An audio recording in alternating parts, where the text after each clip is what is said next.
Hey guys, it's Mitch from MitchCalvert.com, here with your third and final lesson of the fat loss course.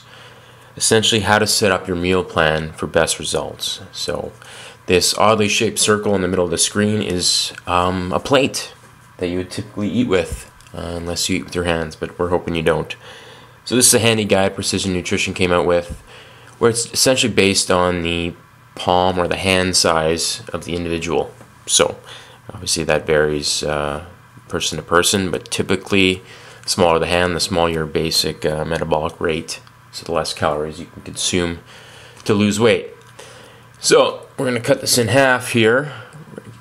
Focus on the really healthy stuff on this end.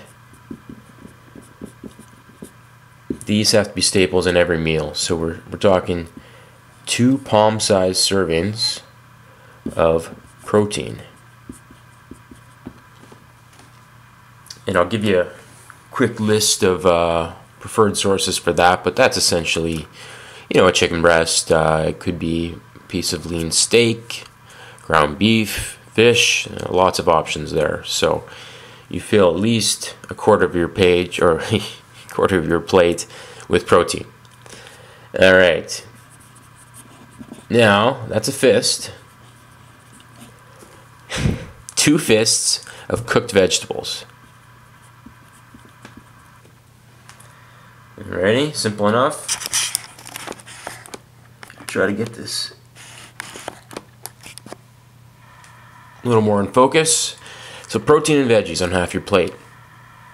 And then depending on the meal, if it's after a workout, usually we'll do 2 cupped hands, so a little bit smaller than the palm portion, of carbohydrates. That's rice, potato, pasta, a lot of options there. So depends on the time of day, but if it's after workout, two cupped hands of carbohydrates. Otherwise, stick to 1 cupped hand. And then the last portion here, just to visually guide you, are 3 thumb lengths of healthy fats. So that could just be, mixed nuts. That could also be nut butter, the oil you use to cook. So you'd have to moderate that. These are essentially teaspoons in most cases, but if you're measuring out nuts would be the thumb length of the individual. So essentially that's it. Typically you're looking at 3 meals a day like this. It's not realistic for people to sit down and eat 5 of these a day, I don't think. But to fill the gaps, there's some snack options I usually recommend for the busy professional.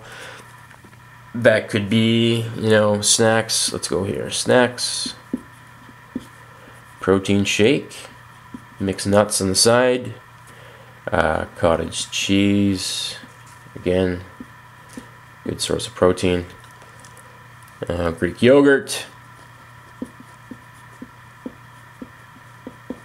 I would just, throw in some flaxseed, some sort of fat source there. So that about does it. Setting up your meal plan, pretty simple. 2 pounds of protein each and every meal you eat. 2 fists of cooked veggies. Realistically, people tend to miss that here and there. That's fine, but at least at dinner, that should be a staple. 2 cupped hands of carbs, typically in the evening. A little more carbs sets you up for good sleep. Again, that's your options there. And I will attach a recommended foods list. Link to that in the email as well. And then lastly, we have your fat source, which when you're lower carb, you don't want to neglect fats entirely. So these would be 3 thumb lengths. However, one cliff note: if this is a higher fat source of protein, say salmon, say T-bone steak, then you would cut these in half, or even more so. It really depends on the individual. But there's a decent guideline to get you started. Again, check out MitchCalvert.com if you have further questions, and hit me up on email. Talk to you soon.